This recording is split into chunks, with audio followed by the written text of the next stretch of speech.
Made your favorite blend, honey. My name is Lucas Hartwell, 34 years old, and I run a small chemical analysis lab in Portland, Oregon. The coffee mug my wife Miranda handed me that Saturday morning smelled wrong. Not burnt wrong or stale wrong, chemical wrong. I had been married to Miranda for 7 years. We met when she was finishing her pharmacy degree and I was starting my business. Back then, she brought me sandwiches when I worked late nights. She made me feel like the smartest man in the room, even when her family made it clear I wasn't good enough for her. Her mother, Beverly, had been visiting for 4 days of snide comments about my little chemistry set and how Miranda could have done better. 4 days of me biting my tongue while Beverly treated our home like her personal stage. The night before, Miranda and I had argued. She accused me of being too sensitive about Beverly's jokes. I told her I was tired of being the punchline in my own house. Now she stood in our kitchen at 9 a.m., holding a steaming mug like an offering. Her smile was too bright, too apologetic. "My own special blend," Miranda continued. "It'll help you relax." I took the mug. The liquid was dark brown, almost black. Steam carried a scent that made my stomach turn. Bitter coffee, yes, but underneath that, something medicinal. Miranda watched my face carefully. Too carefully. "Smells strong," I said. "Good strong," Miranda replied. From the living room, I could hear Beverly on the phone, probably complaining about our guest room or how I loaded the dishwasher wrong. I raised the mug toward my lips and stopped. Something in Miranda's expression flickered. Anticipation, maybe. "You're awesome," I said and kissed her cheek. But I didn't drink the coffee. I built my laboratory from nothing. 5 years of community college chemistry courses while working construction. The business started with water testing for local contractors, but word spread. Soon I was analyzing soil samples for the city, helping law enforcement with evidence analysis. Miranda used to brag about my work. She'd tell her pharmacy colleagues about cases I'd solved. She called me her scientist husband with genuine pride. That pride had been fading for 2 years. Ever since Beverly moved back to Oregon and started spending every holiday at our house. Beverly worked in pharmaceutical sales before retiring. She made my small laboratory sound like a hobby.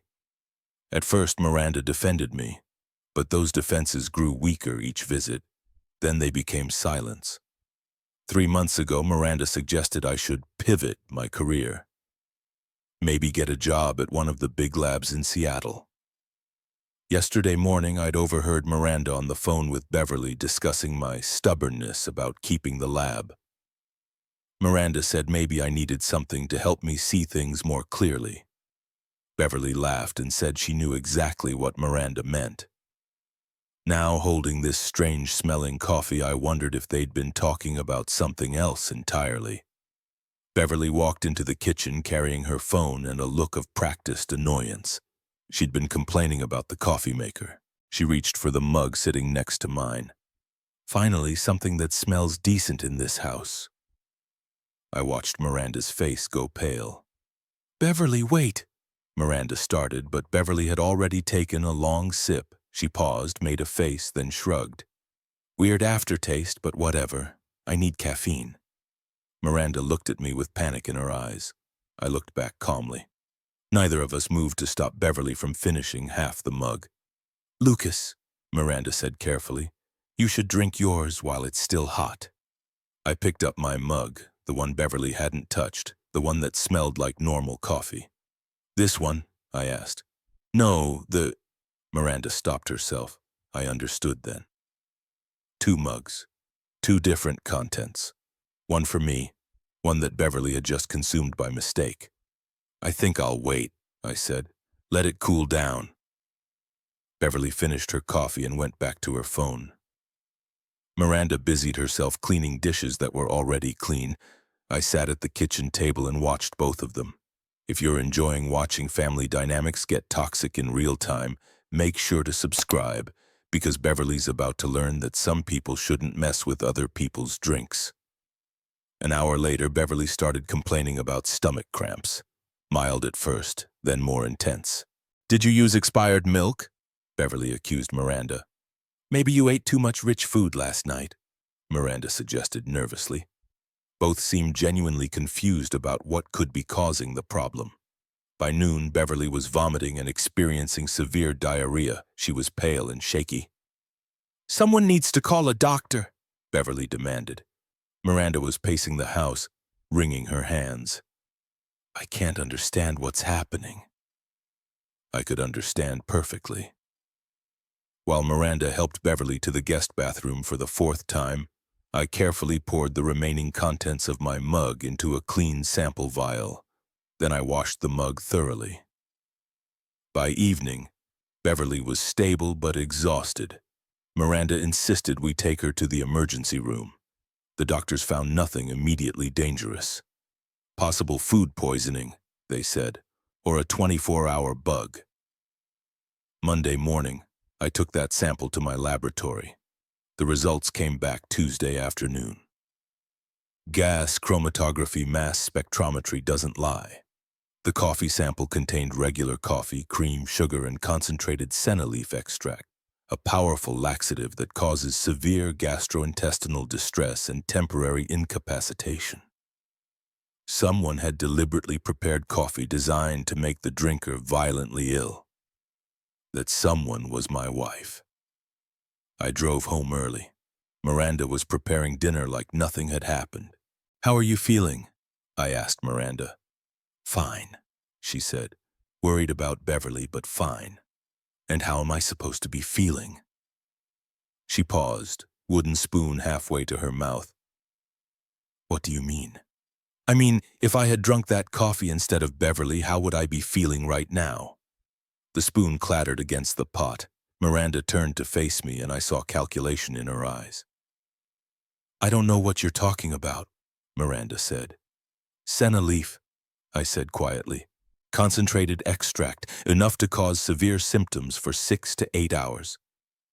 Her face went blank. "I have no idea what that is." "It's what was in my coffee," I explained. "The coffee you specifically made for me. The coffee Beverly drank by mistake." "You're being paranoid," Miranda replied.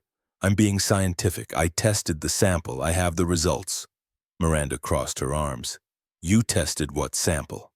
"The coffee I didn't drink," I said. "The coffee you watched me not drink." For a moment, neither of us spoke. "Even if that were true, which it's not, why would you think I would do such a thing?" Miranda asked finally. "Because you wanted me incapacitated," I said. "Sick enough to miss work for several days, sick enough to be dependent on you." "That's insane," Miranda protested. "Is it?" I asked. "Because while I was supposed to be vomiting and helpless, what were you planning to do? Go through my files, access my computer?" Miranda's expression shifted, still denying but differently now. "I would never hurt you," Miranda claimed. "But you would drug me," I said. "I didn't drug anyone," Miranda insisted. "Then explain the senna," I challenged. "I can't explain something that didn't happen," Miranda replied stubbornly. We stared at each other across the kitchen island. 7 years of marriage reduced to this. "I want you to leave," I said. "This is my house too," Miranda protested. "I want you to pack a bag and stay somewhere else while I figure out what you were really trying to do. You can't kick me out based on some paranoid theory," Miranda argued. "I can ask my wife to give me space after she tried to poison me," I said firmly. Miranda grabbed her purse and keys. "I'm going to stay with my mother. When you come to your senses, you can call me and apologize." She left without packing, like she'd been planning to leave anyway. Wednesday morning, I searched through Miranda's belongings. In her desk, I found a folder labeled Lucas Lab Information. Inside were photocopies of my business documents I'd never given her. Documents she'd stolen from my locked filing cabinet. There were also printed emails between Miranda and someone named David Sterling at Northwest Acquisition Partners. They specialized in buying small laboratories. Miranda had been providing him detailed information about my business, client lists, revenue figures, equipment inventories. In return, David had been coaching her on manipulating me into selling. The most recent email was devastating. David, if he remains resistant, create a situation where he feels vulnerable or dependent. Sometimes people need to experience their limitations before they can accept help. Miranda, I understand. I think I know how to handle this. David, your finder's fee will be $30,000 once the transaction is complete. $30,000. My wife had been paid to sabotage my business. I called my attorney, Rebecca Phillips, immediately. She reviewed everything and confirmed this was corporate espionage and fraud. Document everything, Rebecca advised. Change all passwords. Don't let her back until we sort out legal implications. Friday morning, I called David Sterling directly. Mr. Sterling, this is Lucas Hartwell, I said. I understand you've been interested in my laboratory. Mr. Hartwell, David replied nervously, your wife mentioned you might be open to discussing a partnership. She mentioned that, did she? I asked. Well, she was right about one thing. Running a business is stressful, especially when you can't trust people closest to you. I'm sorry to hear that, David said cautiously. I'm calling because I think it's time we had a direct conversation, I continued. I read the emails, every one of them, including the parts about my finder's fee and helping me experience my vulnerabilities. The line went quiet. I understood perfectly, I continued. You paid my wife to sabotage my business. The question now is whether you want to deal with me directly or explain your practices to the state attorney general. Perhaps we should discuss this in person, David said quickly. We met that afternoon. David tried to deny everything, but the evidence was overwhelming. What do you want? David asked finally. Stay away from my business, I said. Cease all contact with my wife. And understand that if I hear about you targeting other small lab owners, I'll make sure authorities know about your methods. And in return? David asked. In return, I don't file criminal charges today, I replied. Monday morning, Miranda came home. She walked into our kitchen like nothing had happened. I think we need to talk, Miranda said. I think we've talked enough, I replied, placing the folder of emails on the table. Miranda glanced at it without surprise. Those are private communications. Between you and David Sterling about selling my business for $30,000, I said.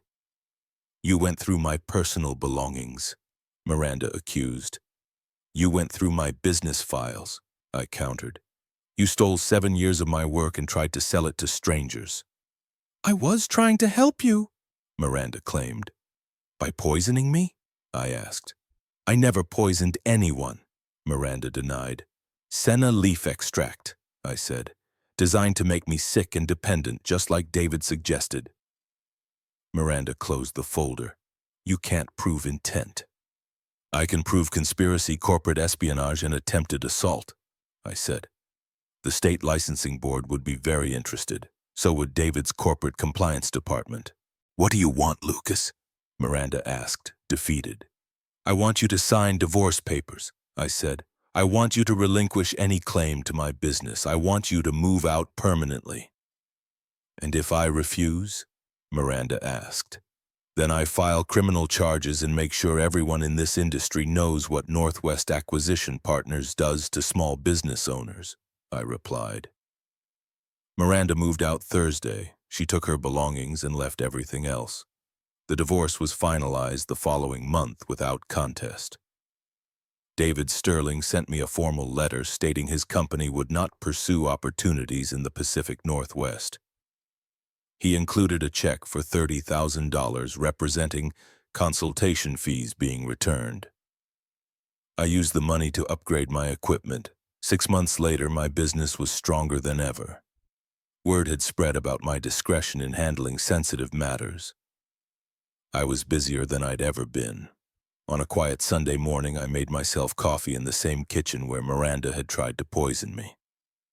I thought about trust in marriage and the price of independence. But mostly I thought about how good it felt to wake up in a house where no one was planning to destroy me. Sometimes the best revenge is simply refusing to be a victim, and sometimes a little chemistry knowledge can save your life.